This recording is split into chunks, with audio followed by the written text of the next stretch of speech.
Le maquillage? Ce n'est pas un vrai travail, a dit papa alors qu'il riait. Puis est arrivé le SMS de mon fiancé, ma mère n'approuve pas. C'est fini entre nous. Ce dîner à la villa m'a brisé.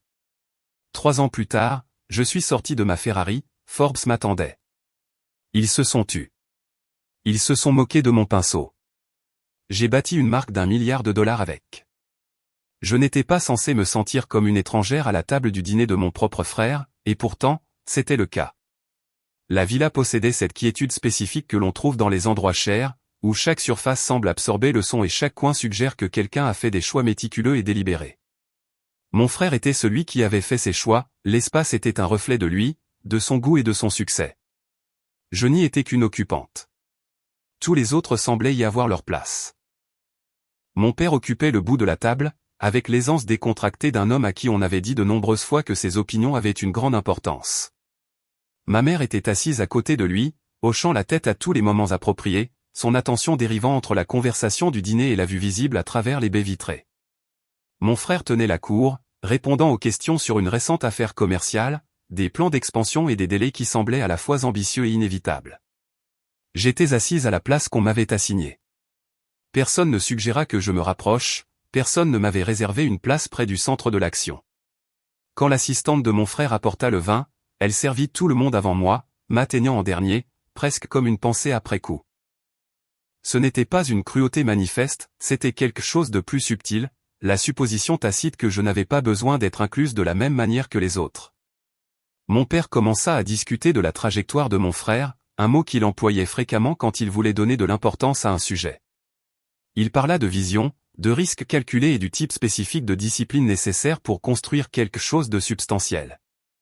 Ma mère écoutait, comme toujours, le visage adouci par la fierté, son silence agissant comme une forme d'accord. Quand mon père tourna enfin son attention vers moi, son ton ressemblait à celui de quelqu'un qui coche une case sur une liste. « Alors, qu'est-ce que tu as fait de beau ?» Je lui dis que je travaillais, que je faisais du maquillage et que je me concentrais sur la construction d'une clientèle. Il sourit, mais son sourire manquait de la chaleur qu'il dirigeait vers mon frère.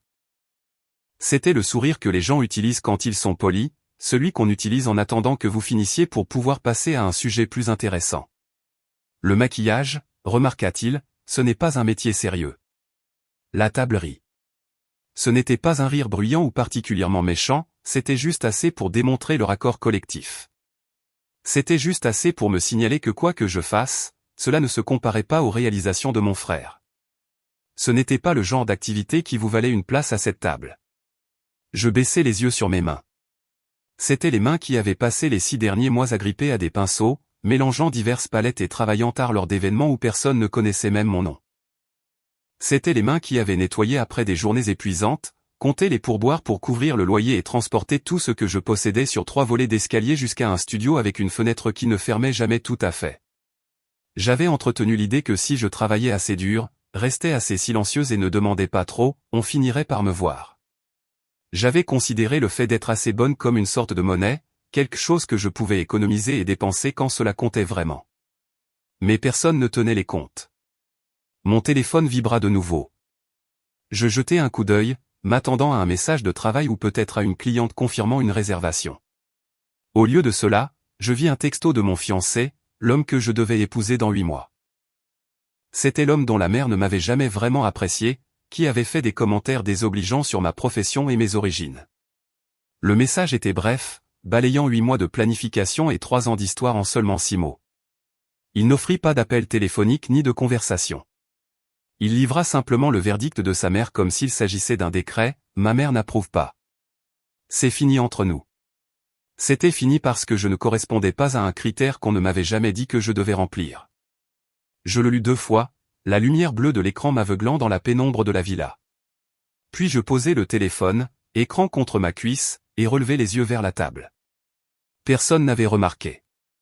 Mon père parlait toujours, ma mère écoutait toujours, mon frère se resservait un verre de vin. Je sentis quelque chose se fissurer, pas bruyamment ni de façon dramatique, mais avec une fêlure silencieuse.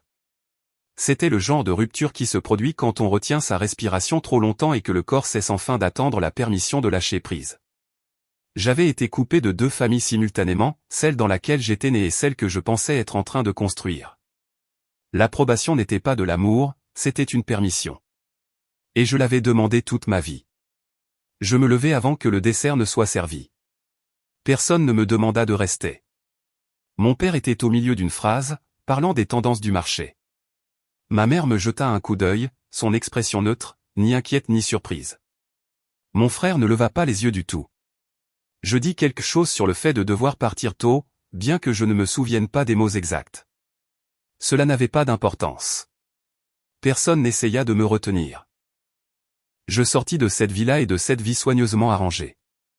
Je ne me sentais pas en colère et je ne me sentais pas trahi. Je me sentais lucide. Je ne suis pas parti enragé. Je suis parti en sachant que je ne reviendrai pas en étant la même personne. Le dîner continua sans ma présence. Je le savais parce que personne ne me suivit dehors, personne n'envoya de texto pour prendre de mes nouvelles, et personne n'appela pour dire qu'ils avaient remarqué mon départ anticipé. La soirée avait simplement suivi son cours, un peu comme l'eau qui coule autour d'une pierre. J'avais été là, puis je n'y étais plus, et la forme de la table restait inchangée. Je restais assise dans ma voiture un moment avant de démarrer. Je ne pleurais pas, je n'étais pas en colère. J'étais juste immobile. C'était le genre d'immobilité qui se produit quand on réalise qu'on a tenu une position spécifique si longtemps qu'on a oublié que ce n'était pas son état naturel. Mon téléphone restait face contre le siège passager. Je ne le vérifiais pas parce que je n'en avais pas besoin. Je savais déjà ce qu'il dirait, ou plus précisément, ce qu'il ne dirait pas. Il n'y aurait pas de message de ma famille, et pas de suite de la part de mon fiancé. Le silence était sa propre réponse. Quand je partis enfin, je ne rentrais pas chez moi. J'allais dans un endroit où j'avais déjà séjourné, une petite location que j'utilisais quand j'avais besoin d'espace entre les boulots ou entre différentes versions de moi-même.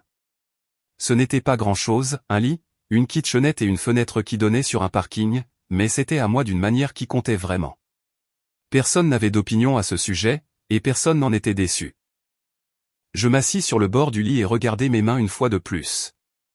C'étaient les mêmes mains qui avaient travaillé toute la soirée et tenu une fourchette à une table où je n'étais pas vraiment la bienvenue. Elles ne tremblaient pas d'émotion. Elles étaient juste là, posées sur mes genoux, en attente. Je pensais à la façon dont mon père avait rejeté ma profession, le maquillage, ce n'est pas un métier sérieux. Je me souvins de la façon dont tout le monde avait ri, non pas parce qu'ils cherchaient à me blesser, mais parce que l'idée leur semblait vraiment absurde. L'idée que ce que je faisais pouvait avoir de l'importance, ou l'idée que je pouvais avoir de l'importance. Je pensais aussi à mon fiancé, qui avait mis fin à nos fiançailles avec un seul message texte. Il avait choisi l'approbation de sa mère plutôt que moi, sans hésitation, sans conversation, et sans même la courtoisie élémentaire d'un appel téléphonique. Je n'étais pas blessé comme je m'y attendais. Je n'étais pas dévasté. J'étais quelque chose de plus froid et de plus tranchant. J'étais éveillé. Le lendemain matin, je me réveillai avec un message de ma mère. Il était bref et poli, me demandant si je serais à la maison pour le dîner plus tard cette semaine. Aucune mention de la nuit précédente, aucune reconnaissance de mon départ anticipé, et aucune reconnaissance du fait que j'avais été rejeté ou que j'avais été assise à une table où ma présence était simplement tolérée plutôt que valorisée. Je fixai le message pendant un long moment. Je pouvais voir le schéma dans lequel j'avais vécu très clairement maintenant. Mon absence ne créait pas de vide, elle ne soulevait pas de questions. Elle était attendue, et peut-être même préférée.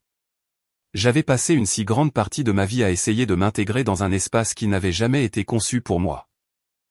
Je m'étais faite plus petite, plus silencieuse et plus facile à gérer. Je m'étais convaincu que si j'évitais de causer des problèmes et que je restais à l'écart, on me garderait, qu'on me choisirait. Mais ça n'avait pas été le cas. Je m'assis dans cette chambre louée et regardai la lumière du matin se déplacer sur le sol. Je ne répondis pas au message de ma mère, non par colère ou par désir de la punir, mais simplement parce que je n'avais rien à dire. Plus tard dans la journée, mon téléphone sonna. C'était mon ex-fiancé. J'ai failli ne pas répondre, mais je l'ai fait, parce que je voulais entendre comment il l'expliquerait. Il n'offrit pas beaucoup d'explications. Il prétendit que les choses étaient compliquées, que sa famille avait certaines attentes. Il dit qu'il pensait que c'était mieux ainsi, que nous méritions tous les deux d'être avec des gens qui correspondaient. Je n'ai pas argumenté. Je ne lui ai pas demandé de reconsidérer. Je n'ai pas tenté de le convaincre que je valais la peine d'être choisi. J'ai juste écouté, et quand il a eu fini, j'ai simplement dit « d'accord ». Il y eut une pause. Je pense qu'il s'attendait à ce que je me batte, que je pleure, que je supplie ou que je demande ce que j'avais fait de mal. Mais je n'ai rien fait de tout cela. J'ai dit, d'accord, et j'ai raccroché. Je suis resté assise avec le téléphone à la main, sentant son poids et la finalité de la situation. C'était la fin de quelque chose, pas seulement d'une relation, mais d'une version de moi-même qui avait cru que rester silencieuse était une forme de protection. Le silence ne m'avait pas protégé, il m'avait juste rendu facile à ignorer. J'ai passé le reste de la journée à penser à ce que je voulais, pas à ce que ma famille voulait, pas à ce qu'un partenaire voulait, et pas à ce que quelqu'un d'autre attendait, mais juste à ce que moi, je voulais. Et ce que je voulais était simple, je voulais travailler. Je voulais construire quelque chose qui n'exigeait l'approbation de personne d'autre que la mienne. Je voulais arrêter de demander qu'on me garde. Cette nuit-là, je ne suis pas retourné chez mes parents. Je n'ai pas envoyé de texto à ma mère pour expliquer, et je n'ai pas envoyé de message à mon frère concernant le dîner. Je suis juste resté où j'étais, dans cette petite chambre louée avec vue sur le parking, dans le calme. Personne n'est venu me chercher. Personne n'a appelé pour prendre de mes nouvelles. Personne ne semblait remarquer que je n'étais pas rentré à la maison. Et c'est là que j'ai vraiment compris, si quelqu'un a besoin d'une permission pour rester, il n'est jamais vraiment à vos côtés. Je n'ai pas pris de grandes décisions cette nuit-là. Je n'ai pas fait mes valises, écrit une lettre ou planifié une sortie dramatique. J'ai juste remarqué que quelque chose avait changé. Le calme ne ressemblait plus à de l'abandon. Il ressemblait à une information. Personne ne venait me chercher, et pour la première fois, j'ai compris qu'attendre avait été un choix. Alors j'ai arrêté de le faire. Le message de ma mère arriva tard dans la matinée. Elle ne demandait pas où j'étais ni si j'allais bien. Elle voulait simplement savoir si je serais à la maison pour le dîner. Je le lus une fois, puis je verrouillai mon téléphone et le posai.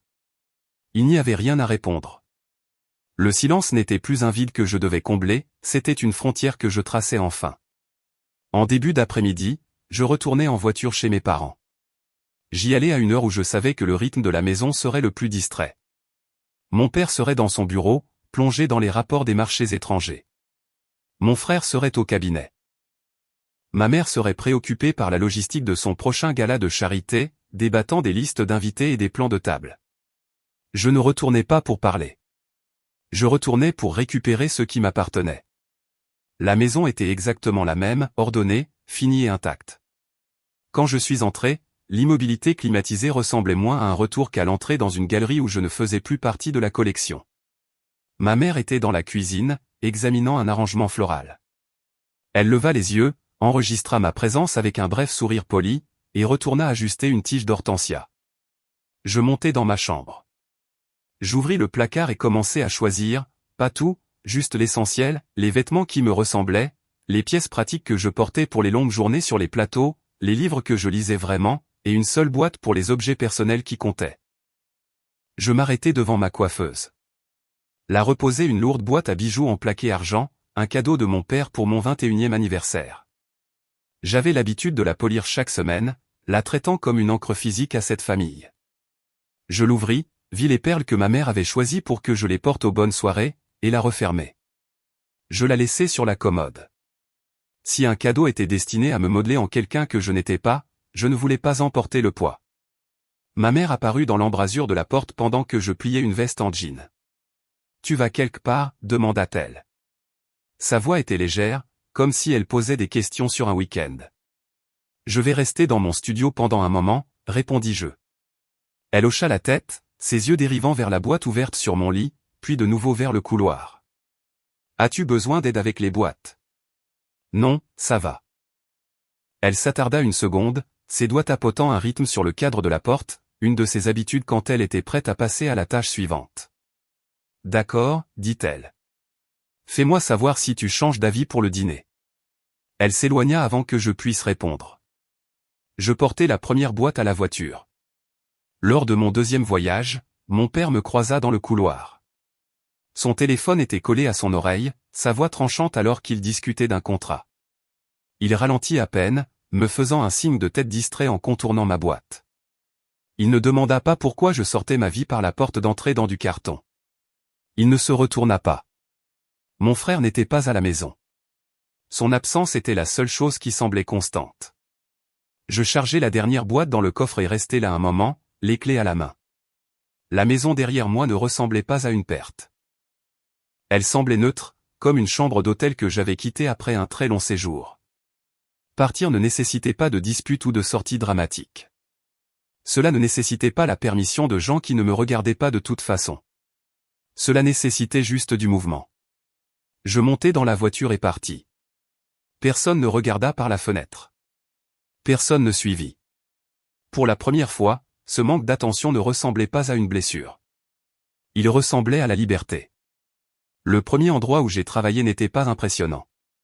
C'était un studio partagé dans un quartier où les rues étaient bordées de carrosseries et d'entrepôts de tissus en gros. Les gens venaient ici pour trimer, pas pour être vus. Les néons au plafond étaient durs et clignotaient avec un faible bourdonnement. Dépourvus de tout filtre doux, ils montraient chaque pore inégal, chaque teinte mal assortie et chaque ligne non estompée. Il n'y avait nulle part où cacher une erreur. Cela me convenait parfaitement. J'acceptais tout travail qui se présentait, non pas parce que c'était inspirant, mais parce que cela construisait les fondations. Je travaillais sur des mariages, où j'étais caché dans un coin d'une chambre d'hôtel bondée, loin de l'artiste principal. Je travaillais sur des événements où mon nom n'était qu'une ligne sur une facture. Je faisais des séances photos pour des catalogues locaux, où le photographe avait juste besoin de quelqu'un qui pouvait tenir un pinceau et rester hors du cadre. Personne ne demandait où j'avais étudié. Il ne demandait pas ma famille ou mon pédigré. Il posait une seule question, pouvez-vous faire le travail? Je disais oui, puis je le prouvais en étant la première personne à arriver et la dernière à ranger mon kit. La première fois qu'une cliente a douté de moi, c'était une jeune mariée dans une course effrénée. Elle a regardé mon kit, organisé et propre, mais dépourvu des autocollants de marque de luxe des artistes haut de gamme, puis elle m'a regardé. « Depuis combien de temps faites-vous ça ?» a-t-elle demandé, la voix tendue par le stress. Je ne lui ai pas donné de CV. J'ai juste sorti ma palette. Assez longtemps pour garantir que votre fond de teint ne s'oxydera pas avant que vous n'atteigniez l'hôtel, lui ai-je dit. Je n'ai pas essayé de lui vendre un rêve. J'ai posé des questions sur l'éclairage du lieu et les sous-tons de sa peau. J'ai travaillé avec une précision qui ressemblait à de la chirurgie. Quand j'ai eu fini, elle a fixé son reflet. Elle n'a pas offert de compliments débordants. Elle a juste laissé échapper un long soupir et a hoché la tête. C'est correct, a-t-elle dit. Elle m'a engagé. Ce n'était pas un choix émotionnel, c'était un choix tactique. Mais la fiabilité seule ne suffisait pas. J'ai appris cela lors d'un gala d'entreprise au centre-ville. J'avais suivi le brief à la lettre, naturel, sobre et professionnel. Mais quand j'ai vu les autres artistes, j'ai réalisé mon erreur. Ils ne faisaient pas seulement du maquillage, ils créaient une image. Leurs clientes ressemblaient à des statues, plus nettes, plus audacieuses et plus chères. Mon travail, bien que techniquement parfait, était trop discret pour la pièce. À la fin de la nuit, la coordinatrice m'a tendu mon chèque sans lever les yeux. Elle était occupée à demander une carte de visite à l'artiste à côté de moi, riant à une blague dont je n'avais pas fait partie. Je suis resté là, rangeant mes pinceaux dans leurs fentes individuelles, réalisant que j'étais devenu exactement ce que j'avais pratiqué, invisible. Je n'avais pas échoué, mais je n'avais pas non plus gagné une place à la table. Cette nuit-là, de retour dans mon studio, je n'ai pas pleuré. J'ai ouvert un registre. J'ai noté les produits que les autres artistes utilisaient, la façon dont ils bougeaient et les questions qu'ils posaient et que je n'avais pas posées. Je ne cherchais pas l'inspiration, je cherchais un système. J'ai tout recommencé. J'ai créé des listes de contrôle pour chaque type de peau. J'ai chronométré mes applications à la seconde près. J'ai standardisé mon kit pour pouvoir attraper n'importe quel outil sans regarder. Le travail est devenu plus lent, plus clinique et beaucoup moins artistique au sens traditionnel du terme. C'est devenu une machine. Certains clients ont cessé d'appeler, cherchant quelqu'un de plus créatif et flexible. Mais de nouveaux sont apparus. Ils n'appelaient pas parce qu'ils aimaient ma personnalité, ils appelaient parce qu'ils savaient exactement quel serait le résultat. Un après-midi, un message est venu d'une cliente qui m'avait engagé pour une petite séance de portrait un mois auparavant. J'ai 3 autres cadres. Même look que la dernière fois. Pouvez-vous être ici à 6 heures du matin? J'ai regardé l'écran.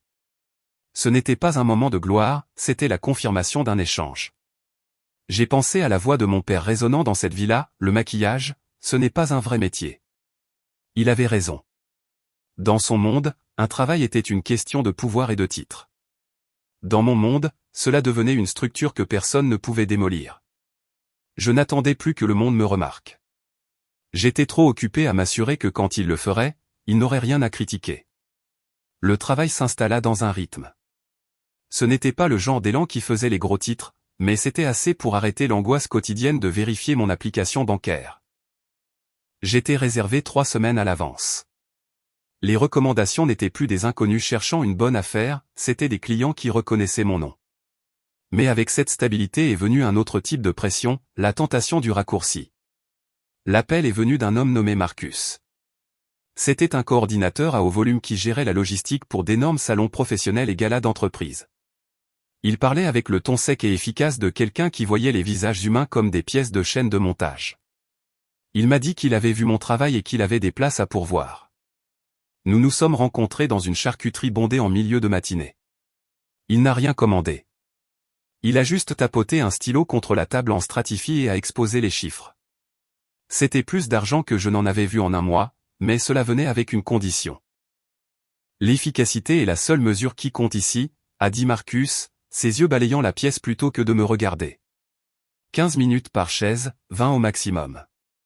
Je l'ai regardé.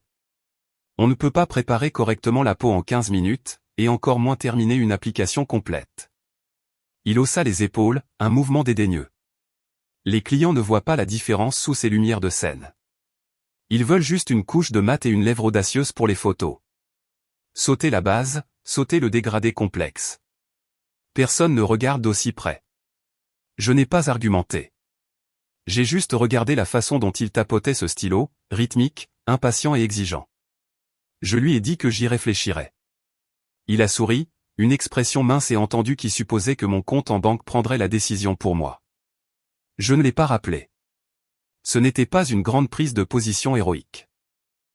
C'était une prise de conscience silencieuse que si je commençais à prendre des raccourcis, la machine que je construisais finirait par s'effondrer. La semaine suivante, le silence était assourdissant.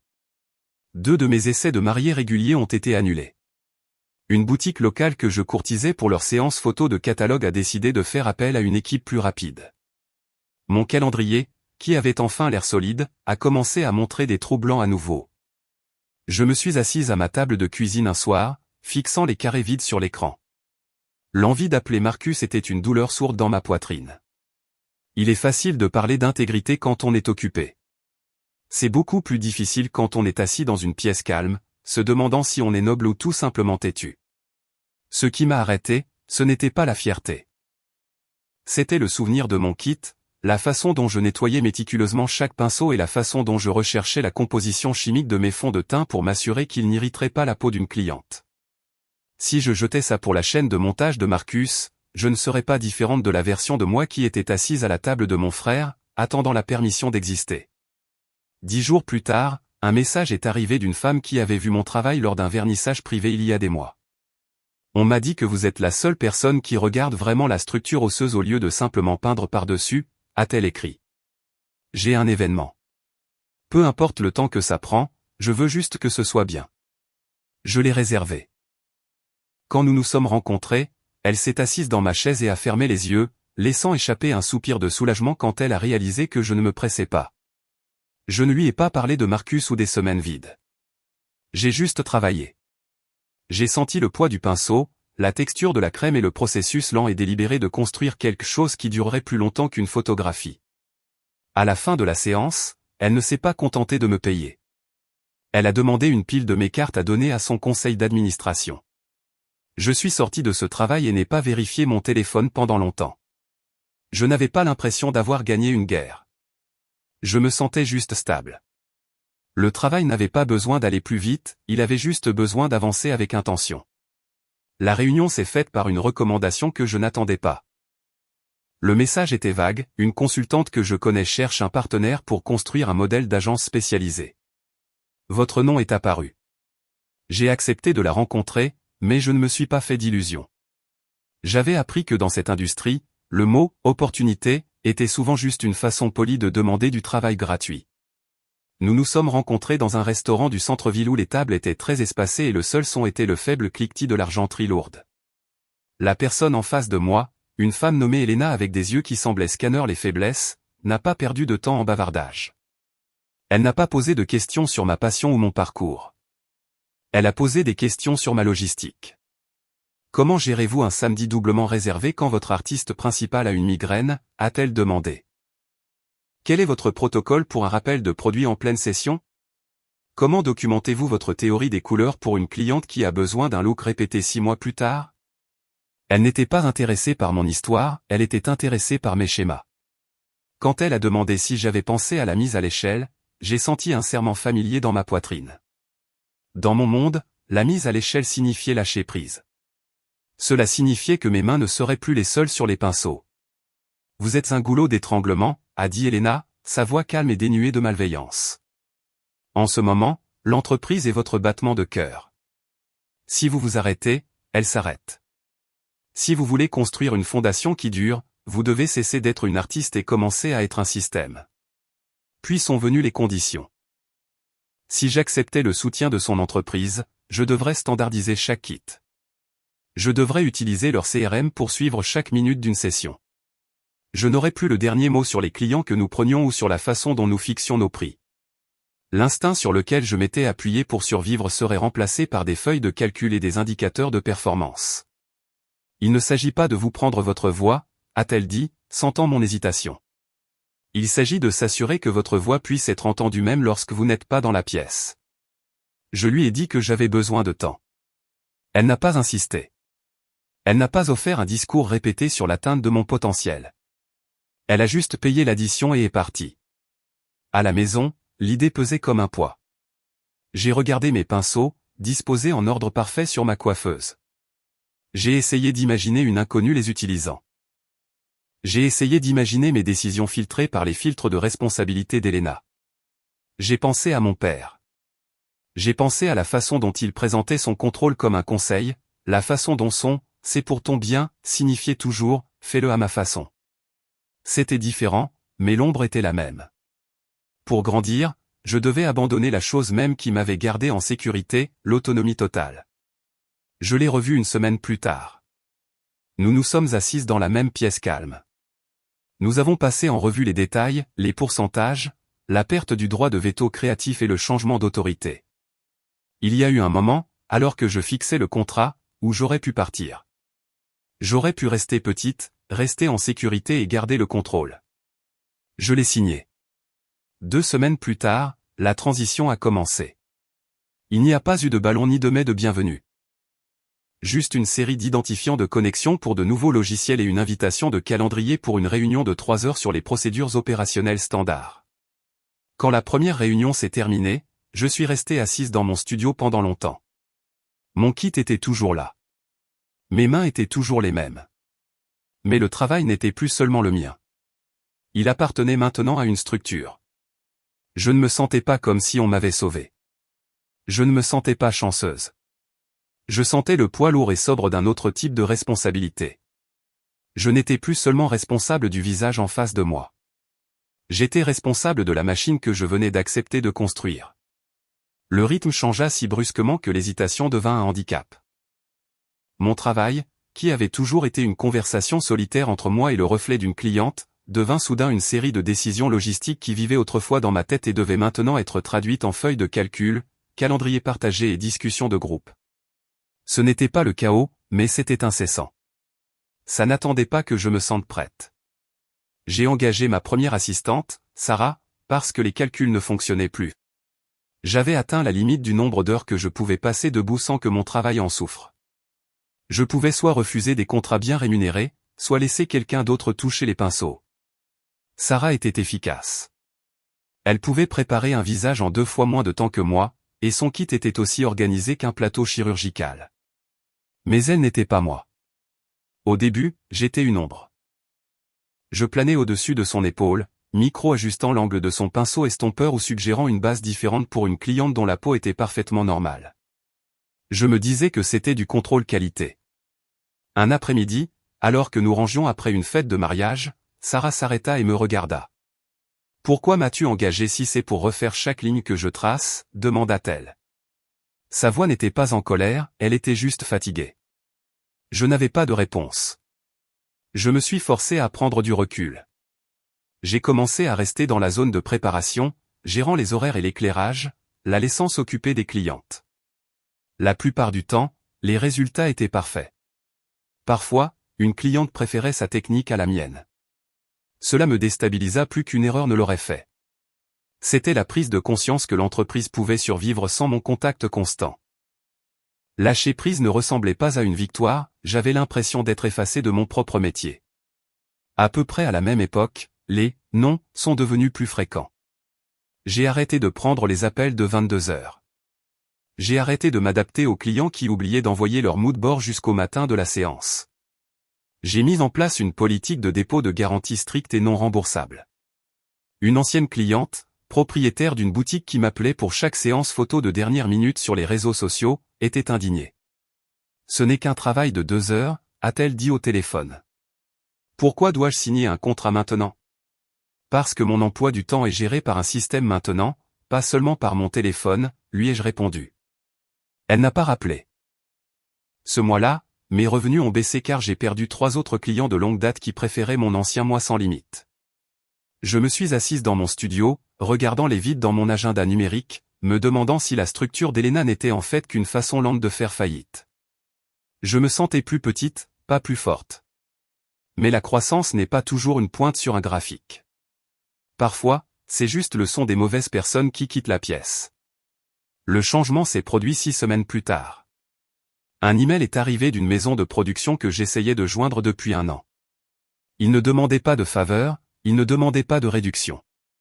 Ils avaient entendu dire que je dirigeais une opération disciplinée avec une équipe fiable. Ils voulaient nous réserver pour une série de publicités de 3 mois. J'avais la capacité de dire oui uniquement parce que j'avais arrêté de dire oui à tout le monde. J'ai signé le contrat. Puis un autre a suivi, une marque de soins de la peau haut de gamme qui appréciait mes protocoles standardisés. Les chiffres ne se sont pas seulement stabilisés, ils sont devenus prévisibles. Je n'ai pas ressenti une vague de triomphe. J'ai juste senti une concentration silencieuse et affinée. Je ne construisais pas une version plus grande de mon ancienne vie. Je construisais quelque chose d'entièrement nouveau, une machine qui fonctionnait grâce à ses limites, pas malgré elle. Je n'étais plus la fille avec le kit de maquillage. J'étais la personne qui possédait la pièce. Le nom de ma mère s'est allumé sur mon écran un mardi après-midi, et pendant une seconde, je n'ai pas bougé. Ce n'était pas que je ne savais pas comment répondre, c'était que mon corps reconnaissait un vieux réflexe automatique, un que je n'avais pas utilisé depuis des mois. C'était cette promptitude instinctive à me rendre disponible, à arrondir les angles et à combler des vides que je n'avais même pas créés. J'étais au milieu d'une session quand la notification est apparue.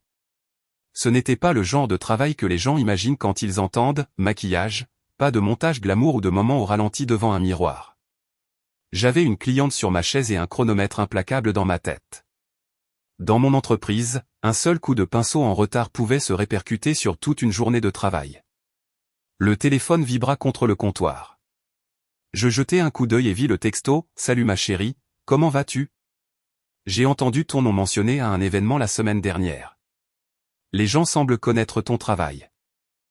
C'est merveilleux. » Je le lus 2 fois, non pas parce que les mots étaient déroutants, mais parce qu'ils étaient familiers de la manière la plus troublante, chaleureux, décontracté, impeccable.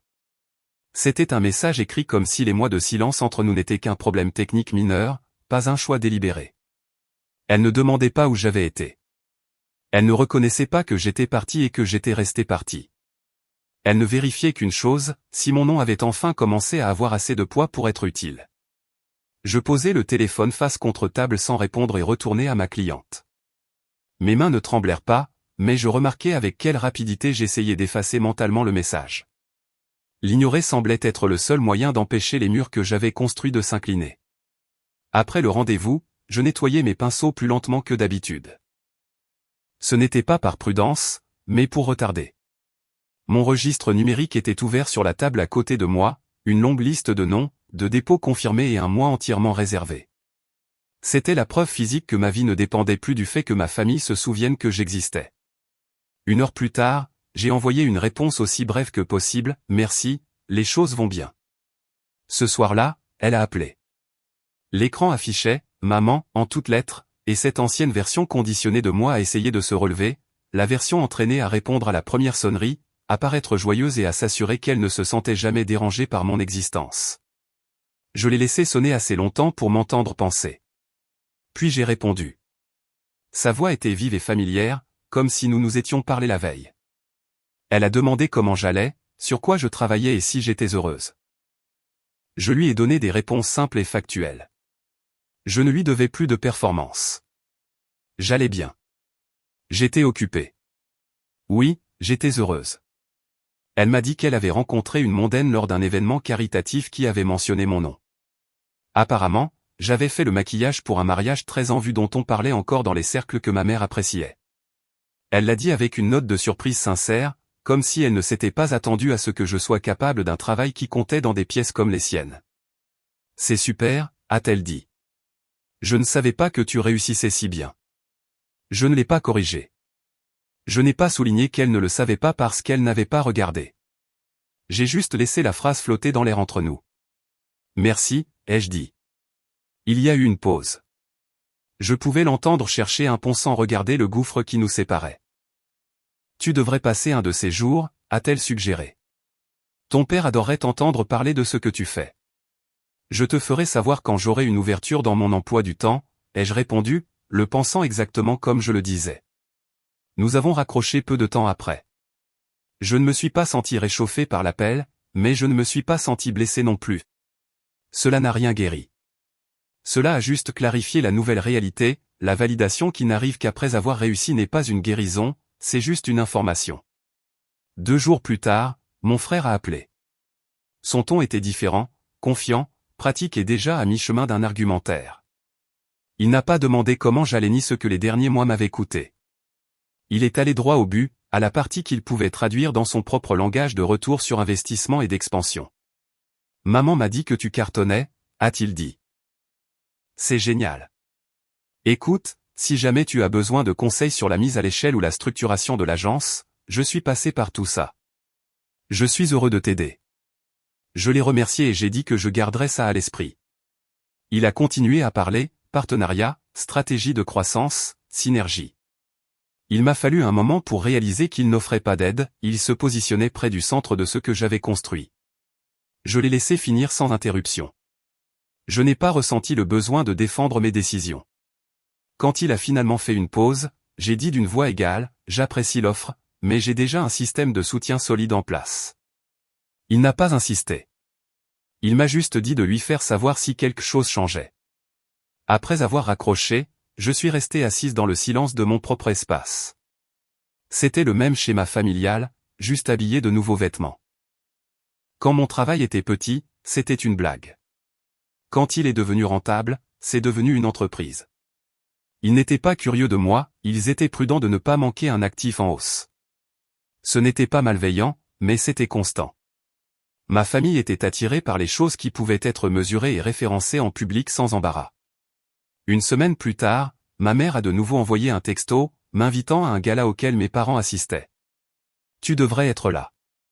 Ce serait bien pour toi d'être vu. J'ai fixé cette ligne. L'ancienne version de moi l'aurait lu comme une permission, une invitation longuement attendue dans leur monde. La version de moi qui la lisait maintenant la comprenait comme une correction, une façon de réaligner l'image de la famille maintenant que mon succès pouvait être exploité. Je ne me sentais pas en colère. Je me sentais lucide. J'ai pensé à dire non, mais j'ai réalisé que j'étais prête, non pas à revenir ou à me réconcilier, mais à entrer dans leur espace sans me recroqueviller. Je lui ai dit que je viendrais, non pas parce que j'avais besoin de leur approbation, mais parce que finalement, je n'en avais plus besoin. Cette fois, je ne retournais pas pour être vu par eux. Je retournais parce que j'y avais déjà ma place, avec ou sans leur permission. Le lieu était familier. Pas le même que la villa de mon frère, mais similaire dans tous les aspects qui comptaient, au plafond, sol poli, fleurs soigneusement arrangées et personnel de service se déplaçant silencieusement à travers la foule. C'était le genre d'endroit où tout le monde savait comment tenir un verre, comment sourire au bon moment et comment faire la conversation qui semblait sans effort. J'avais été dans des pièces comme celle-ci auparavant, mais je n'étais jamais entré dans une comme ça. Je suis arrivé seul. Je n'ai demandé à personne de m'accompagner. Je n'avais pas besoin d'un tampon, et je n'avais pas besoin de quelqu'un à mes côtés pour me sentir moins exposé. Je suis entré, j'ai déposé mon manteau et je suis entré dans la salle principale. Ma famille était déjà là. J'ai d'abord vu mon père, debout près du bar avec un groupe d'hommes que je ne reconnaissais pas.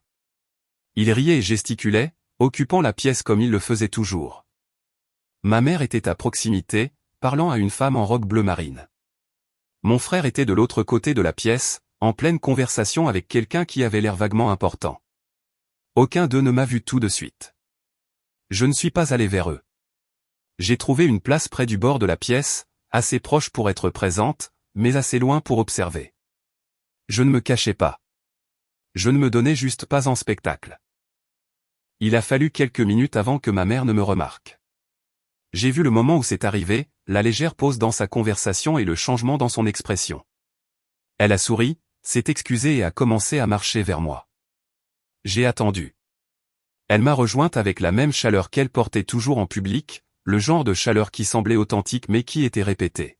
« Tu es venu ?» a-t-elle dit en m'embrassant sur la joue. « Je suis si contente que tu sois là. » J'ai souri. Je l'ai remercié et lui ai dit que le lieu était magnifique. Elle a acquiescé, puis a jeté un coup d'œil autour d'elle comme pour vérifier qui pourrait nous regarder. « Tu devrais venir dire bonjour à quelques personnes, » a-t-elle dit. « Il y a de merveilleux contacts ici. » Je lui ai dit que je le ferais un peu plus tard. Elle a hésité, comme si elle voulait dire autre chose mais ne l'a pas fait. Puis elle a de nouveau souri et est retournée à sa conversation. Mon père m'a vu ensuite. Il n'est pas venu tout de suite. Il m'a juste regardé de l'autre côté de la pièce, son expression indéchiffrable. Puis il est retourné à sa conversation. Mon frère a été le dernier à remarquer. Quand il l'a fait, il m'a fait un signe de tête, une reconnaissance subtile que j'étais venu, mais il n'a pas non plus bougé vers moi. Ils regardaient, tous, attendant de voir ce que je ferais, où j'irais et à qui je parlerais. Je ne suis pas allé vers eux. Je suis resté où j'étais. La confiance n'était pas bruyante. C'était l'absence d'urgence. Une femme que je ne connaissais pas s'est approchée de moi quelques minutes plus tard. Elle s'est présentée, a dit qu'elle avait entendu mon nom récemment et m'a demandé si j'étais celle qui avait travaillé sur un mariage auquel elle avait assisté le mois dernier. J'ai confirmé que c'était moi. Elle m'a dit que le travail avait été magnifique et que tout le monde l'avait remarqué. Elle m'a demandé si j'avais une carte. Je lui en ai donné une. Nous avons parlé quelques minutes. Elle a posé des questions réfléchies, le genre qui suggérait qu'elle se souciait vraiment des réponses. Quand nous avons eu fini, elle m'a dit qu'elle me contacterait. Ma mère était assez proche pour entendre. Je l'ai vue regarder, son expression changeant légèrement, comme si elle recalculait quelque chose. Une autre personne s'est approchée après cela, puis une autre. C'étaient des conversations qui n'avaient rien à voir avec ma famille et rien à voir avec qui j'étais auparavant. Juste des gens qui connaissaient mon travail et qui étaient intéressés par ce que je faisais. Et ma famille a remarqué. Je ne prenais pas de place, la place s'ajustait autour de moi. Finalement, j'ai été invité à m'asseoir à une table près de l'avant de la salle, non pas avec ma famille, mais avec un groupe de personnes avec qui j'avais travaillé, des gens qui me connaissaient professionnellement, pas personnellement. Quand les places ont été annoncées, j'ai vu mon père jeter un coup d'œil. Je l'ai vu remarquer où j'étais assise et avec qui j'étais assise. Il n'a rien dit. Il a juste regardé. Mon frère a fait de même. Ma mère a souri, mais c'était un sourire différent, le genre qui reconnaissait que quelque chose avait changé, même si elle n'était pas prête à le dire à voix haute. Je me suis assise, me suis installée et me suis concentrée sur les gens à ma table. Nous avons parlé de travail, de projets et de l'industrie. C'était facile et naturel, le genre de conversation que j'avais appris à naviguer sans trop réfléchir. Et pour la première fois de ma vie, je n'essayais pas de prouver que j'avais ma place à une table comme celle-ci. J'y étais, tout simplement. Le programme a commencé, la salle s'est calmée et les orateurs ont pris la scène. J'étais assise là, calme et présente, consciente que quelque chose avait changé dans la façon dont ma famille me regardait. Je ne l'avais pas exigé et je ne m'étais pas battu pour ça. J'avais juste cessé d'en avoir besoin. C'est là que j'ai réalisé que quoi qu'il arrive ensuite, cela ne nécessiterait pas ma permission. La salle se tut lorsque l'animateur monta sur scène. C'était le genre de silence qui semblait intentionnel, celui qui survient lorsque les gens sont prêts à prêter attention. Les lumières s'atténuèrent légèrement, dirigeant l'attention vers l'avant, et je sentis le changement d'énergie, l'attention collective se tournant vers ce qui allait se passer. Je ne m'attendais pas à ce que mon nom soit appelé.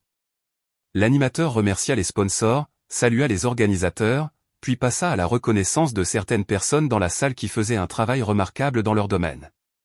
Ce n'était pas une cérémonie de remise de prix officielle, juste un moment de reconnaissance, le genre de choses qui se passent lors d'événements comme celui-ci pour que les gens se sentent vus. Et puis je l'ai entendu. Mon nom. Pas la fille de quelqu'un ou la sœur de quelqu'un. Juste mon nom, suivi d'une description de ce que j'avais construit, une entreprise qui avait connu une croissance rapide, qui était reconnue pour son innovation dans l'industrie de la beauté et qui avait récemment été évaluée à un niveau qui faisait que les gens dans la salle se tournaient et regardaient. L'animateur n'en dit pas beaucoup, juste assez pour établir ma crédibilité et faire comprendre que je n'étais pas là en tant qu'invité. J'étais là parce que j'avais gagné ma place. Je sentis l'attention de la salle se tourner vers moi. Ce n'était pas dramatique, et il n'y eut ni applaudissements ni fanfares. Juste une prise de conscience collective et une reconnaissance silencieuse que quelque chose d'important venait d'être dit. Je ne me suis pas levé ni n'ai fait de signe de la main. J'ai juste hoché légèrement la tête, comme on le fait quand on est reconnu mais qu'on n'a pas besoin d'en faire un spectacle. Et puis j'ai regardé ma famille. Mon père était devenu immobile. Pas tendu ou en colère, juste immobile. Son verre était à mi-chemin de sa bouche, suspendu dans un moment de réalisation. Il ne le posa pas et ne bougea pas. Il fixait simplement. La main de ma mère s'était arrêtée au milieu d'un geste. Elle était en train d'atteindre quelque chose, je ne sais pas quoi, et ses doigts s'étaient immobilisés en l'air comme si elle avait oublié ce qu'elle faisait. Mon frère me regarda, puis les gens autour de lui, puis de nouveau moi. Son expression était soigneusement neutre, le genre de neutralité qui demande un effort. Aucun d'eux ne dit rien, et aucun d'eux ne réagit d'une manière que quiconque d'autre aurait remarqué. Mais moi, j'ai remarqué. Gagner n'était pas bruyant. C'était définitif. Je ne me sentais pas triomphante, vengée, ni n'ai ressenti l'ivresse de la victoire que j'avais imaginé pouvoir ressentir si ce moment arrivait un jour. Je me sentais juste lucide. Il ne s'agissait pas de leur prouver qu'ils avaient tort. Il ne s'agissait pas de leur faire voir ce qu'ils avaient manqué. Il s'agissait du fait que leur opinion ne définissait plus ma valeur. L'animateur passa à la reconnaissance suivante, l'attention de la salle se déplaça et le moment passa. Mais le changement, lui, ne passa pas. Je suis resté à ma place, écoutant le reste du programme et participant aux conversations autour de moi quand c'était approprié. Je n'ai pas cherché ma famille, mais je ne les ai pas évités non plus. J'existais simplement dans le même espace, n'essayant plus de gagner une place. Quand le programme s'est terminé et que les gens ont commencé à se déplacer à nouveau, je me suis levé et j'ai rejoint quelques conversations près de ma table. Des gens avec qui j'avais travaillé, des gens qui connaissaient mon nom pour ce que je faisais, pas pour ma parenté. Mon père s'est finalement approché. Il n'est pas venu immédiatement. Il a attendu, laissé passer un peu de temps et laissé le moment se refroidir avant de se diriger vers moi. Il n'a pas dit « félicitations ». Il ne s'est pas excusé d'avoir dénigré mon travail des années auparavant. Il n'a pas reconnu le fossé entre ce qu'il pensait de moi à l'époque et ce qu'il venait d'entendre annoncer. Il a juste dit « c'est impressionnant ». Je l'ai remercié. Il a posé quelques questions sur l'entreprise, sur la croissance et sur ce qui allait suivre. J'ai répondu, mais je n'ai pas élaboré. Je n'ai pas essayé d'expliquer le parcours ou de lui faire comprendre ce qu'il avait fallu pour en arriver là. Je lui ai juste donné les faits. Il a hoché la tête, a traité l'information, puis m'a dit qu'il aimerait en parler davantage un jour, qu'il pourrait peut-être aider. Je lui ai dit que je garderais cela à l'esprit. Il n'a pas insisté.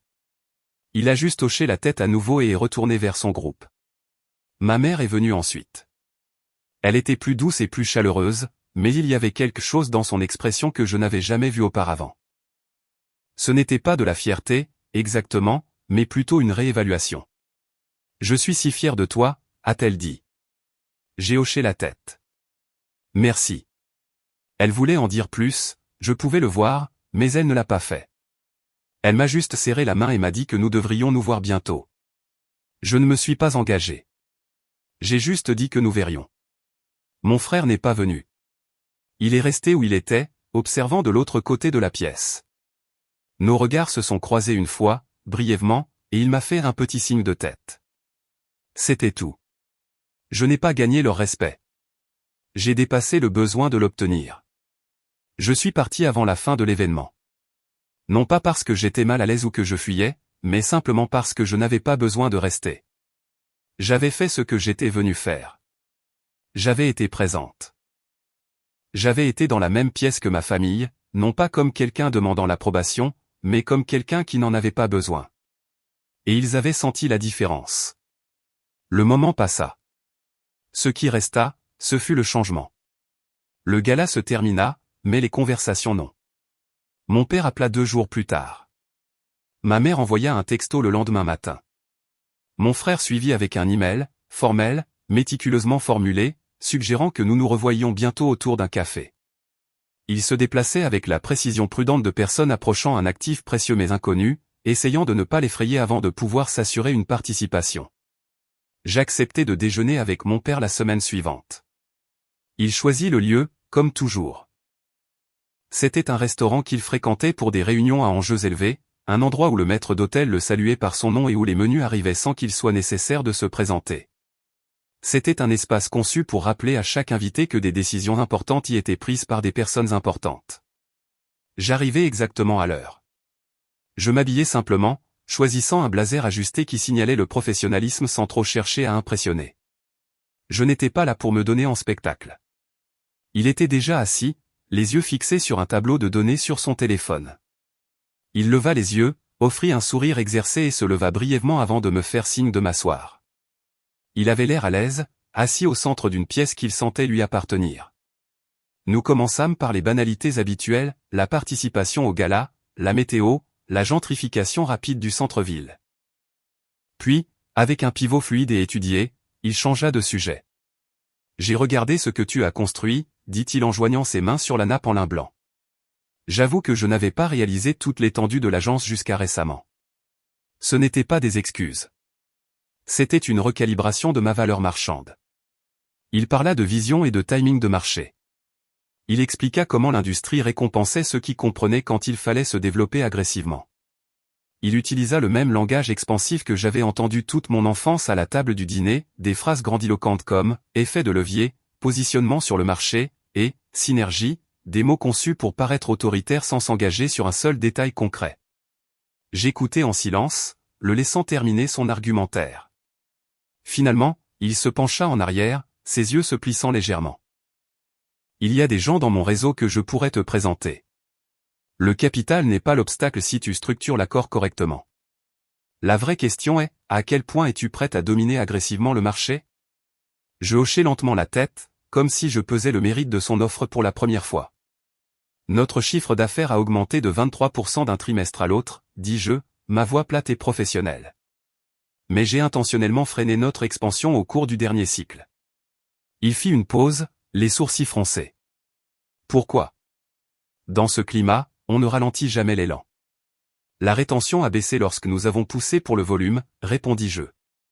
Les marges semblaient saines sur le papier, mais la pression opérationnelle se manifestait dans les retours des clients et le turnover du personnel.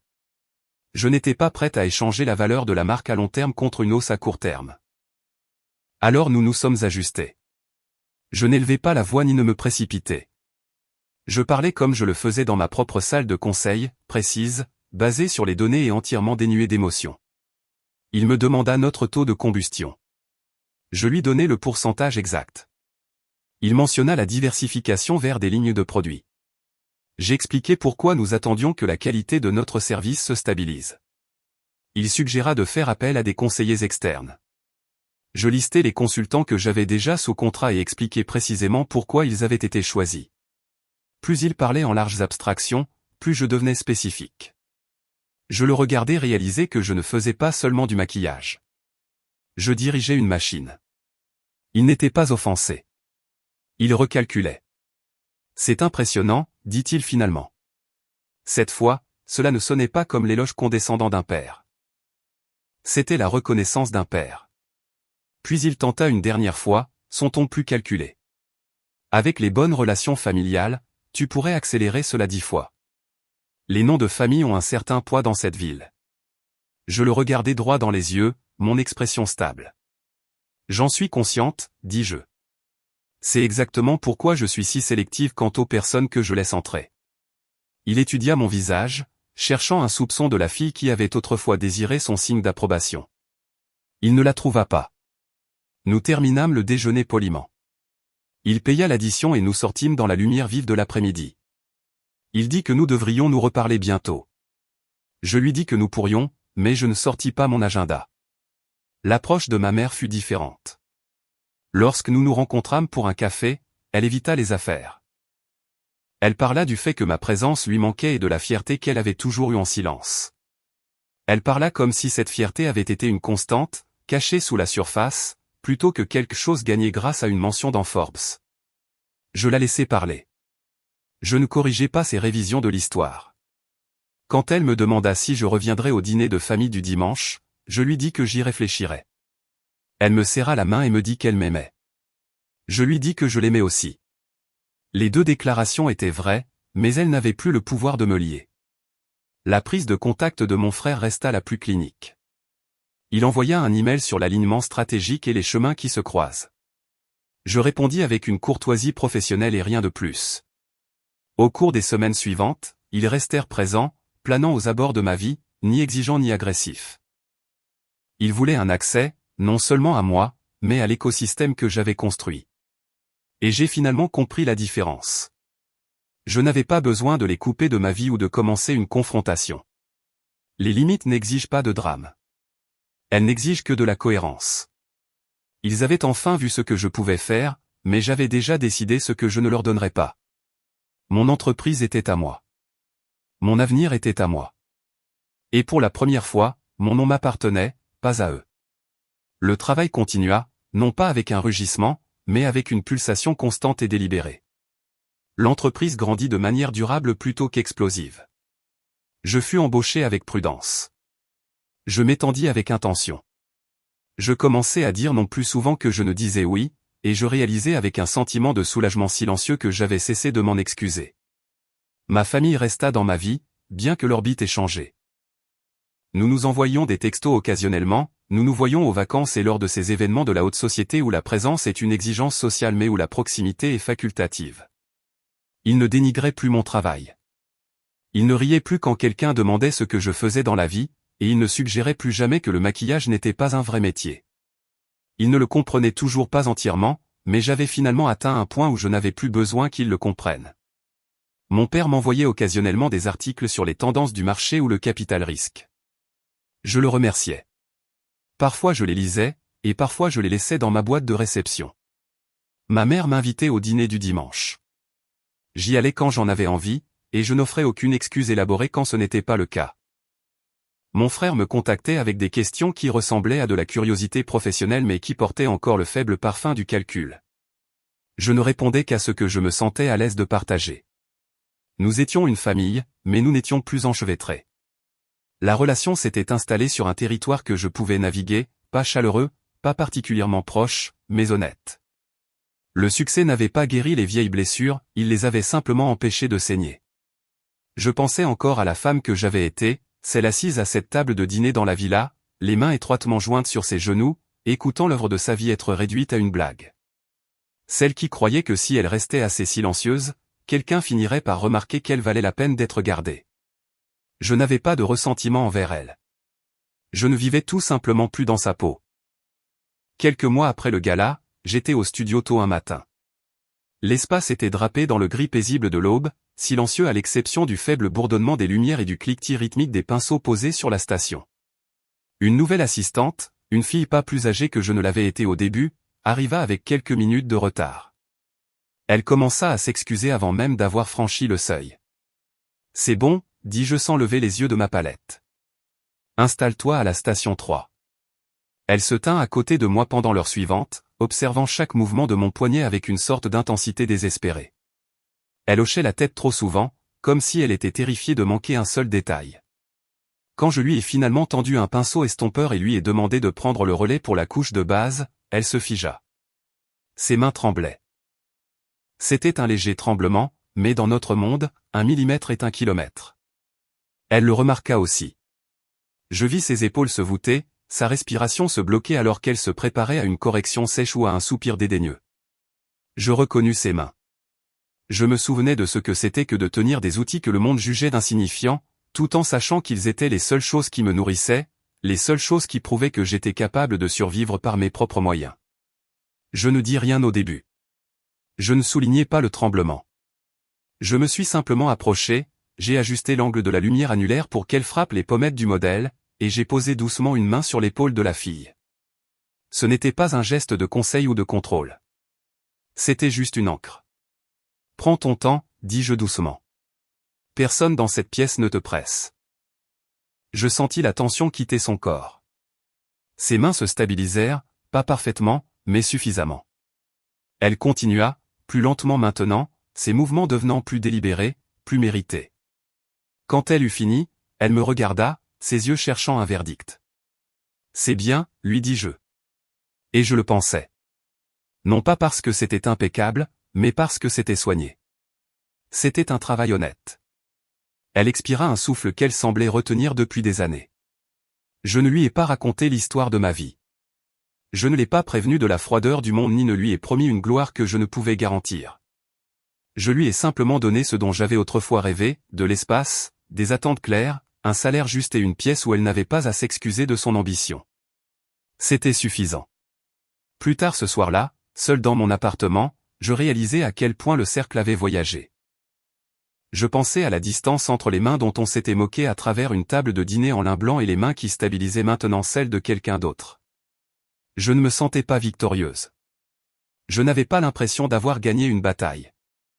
Je me sentais juste fini. Fini, la fin de permission. Fini, l'épuisement d'attendre d'être choisi.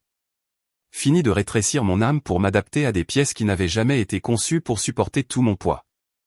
Je n'avais pas construit cette vie pour leur prouver qu'ils avaient tort. Je l'avais construite pour pouvoir enfin cesser de demander si j'avais le droit d'exister. Si on vous a déjà dit que votre travail n'est pas réel, j'espère que vous avez continué quand même. Si cette histoire vous semble familière, sachez que vous ne devez à personne d'explication pour la vie que vous êtes en train de construire. Parfois, les victoires les plus éclatantes sont celles qui se produisent dans le calme, quand vos mains arrêtent enfin de trembler et que vous réalisez que vous ne demandez plus un endroit où rester. Vous avez déjà construit le vôtre.